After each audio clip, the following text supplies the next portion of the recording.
সুন্দরবন জঙ্গলে একটা কাক প্রচুর ব্যথা পেয়েছিল। কা কা কা কা কাল রাতের ঝড়ে তো আমার ডানাটা ভেঙে গেল। ভালো হতেও 2-1 দিন সময় নেবে। ততদিন আমি কি খাবো? আর আমার খাবার তো পরের কথা, আমাকেই তো জঙ্গলের অন্যান্য জানোয়ারেরা শিকার করে খেয়ে ফেলবে। কা কা এখন কি যে করি? কাকটি কথা বলে কাঁদতে শুরু করলো।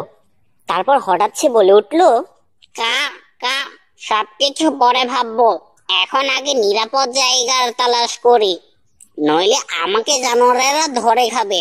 যাই, নিরাপদ জায়গা দেখি কোথায় আছে। কাকটি এগুলো ভাবতে থাকলো। আর ভাবতে ভাবতে একটু সামনে যেতে না যেতেই সে একটা চিতাবাঘ দেখতে পেল। আর হয়তো আমার শেষ রক্ষা হলো না, এখনই হয়তো আমাকে চিতা ধরে খাবে। তবে হাল ছাড়লে চলবে না, পালাই, আমি পালাই এখান থেকে। কাকটি একটু সামনে গিয়ে একটা গুহা দেখতে পেল। কা কা ওই তো, ওইখানে গিয়ে লুকায়। কাক ওই গুহাতে গিয়ে ঢুকে পড়লো, কিন্তু কাক জানতো না যে এটা শিয়ালের গুহা। ব্যাপারটা কি, আমার গুহায় কাক? তখনই শিয়াল বাইরে চিতাবাঘকে দেখলো, আর তারপর সে চুপ করে গেল। কিছুক্ষণ পর শিয়াল গুহার মুখের সামনে এসে দাঁড়ালো, আর তারপর কাকের পথ আটকে কাককে জিজ্ঞাসা করলো, আমার গুহায় কি রে? কাক বিপদে পড়ে গেল, কিন্তু সে হতাশ না হয়ে তার বুদ্ধি কাজে লাগালো। কা কা আমি তোমার সাথে একটা সন্ধি করতে এসেছি বন্ধু। সন্ধি? কি সন্ধি?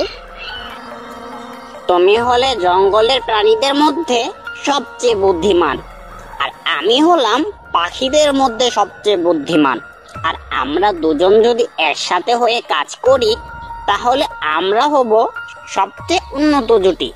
তাই বলছি, আমরা দুজন কি বন্ধু হতে পারি? আমি বুঝতে পারছি যে তোমার অনেক বুদ্ধি আছে, কিন্তু আমাকে বুদ্ধিমান বলে যে বোকা বানানোর চেষ্টা করছো, তাতে তুমি সফল হবে না। কারণ আমি চিতাকে দেখে বুঝে গিয়েছিলাম তুমি চিতার হাত থেকে বাঁচতে ভুল করে আমার গুহায় ঢুকে পড়েছো। যখন তুমি বুঝেই গেছো, তাহলে তোমাকে সত্যটা জানাই। কাক শিয়ালকে সব খুলে বলল, সাথে আরো বলল, দয়া করে আমাকে তোমার গুহায় কয়েকদিন থাকতে দাও। আমি সুস্থ হয়ে গেলে তোমার জন্য নাতস নাতস পাখির বাচ্চা নিয়ে আসব।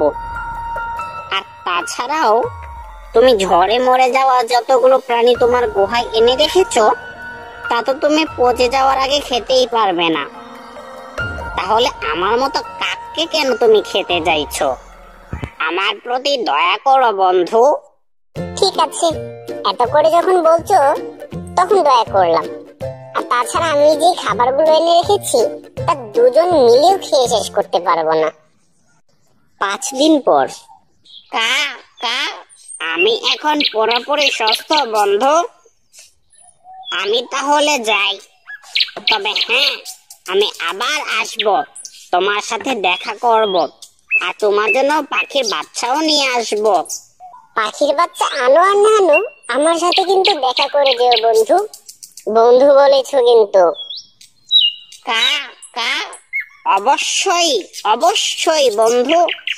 বন্ধু যখন বলেছি, তাহলে আমরা বন্ধুর মতোই চলবো, একে অপরকে সাহায্য করব।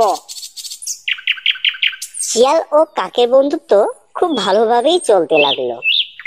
কাক যদি কোনো পাখির বাচ্চা পেত, তাহলে সে শিয়ালের জন্য নিয়ে আসতো, আর শিয়ালও মাঝে মধ্যেই তার খাবার কাকের সাথে শেয়ার করে খেত। এমনি ভাবেই তাদের বন্ধুত্ব চলতে লাগলো। তারা আরো ভালো বন্ধুত্বে পরিণত হলো। এমনিতেই অনেকদিন চলে গেল। কিছুদিন পর। কা কা কা কা ওদিকে যেও না বন্ধু, ওদিকে যেও না, ফাঁদে পড়ে যাবে, ওখানে শিকারী ফাঁদ পেতে রেখেছে। শিয়াল ওইখানেই দাঁড়িয়ে গেল। তারপর কাক শিয়ালের কাছে এসে বলল, কা কা এখানে একটা শিকারী ফাঁদ পেতে রেখেছে, তুমি এই সামনে গেলেই তাতে ধরা পড়ে যাবে, আর তোমার চামড়া ছিলে সে বিক্রি করে দেবে। হ্যাঁ বন্ধু, তুমি ঠিকই বলেছ। শিকারী আমাকে পেলে আমার চামড়া তুলে বিক্রি করে ফেলবে। তুমি আমাকে আজ বাঁচালে বন্ধু। ধন্যবাদ বন্ধু, আমার জীবন বাঁচানোর জন্য। আরে এ তুমি কি বলছো? ধন্যবাদ আবার কেন?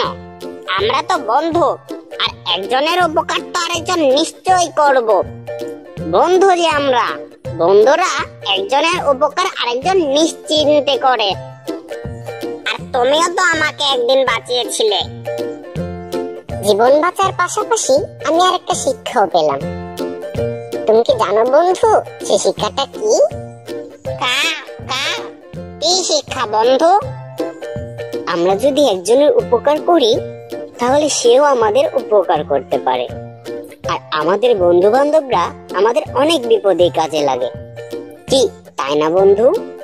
হ্যাঁ বন্ধু, একদম ঠিক বলেছ। বন্ধু বান্ধব অনেক কাজের হয়, আর আমাদের সবারই বন্ধুদের উপকার করার দরকার। তাহলে আমাদের সবার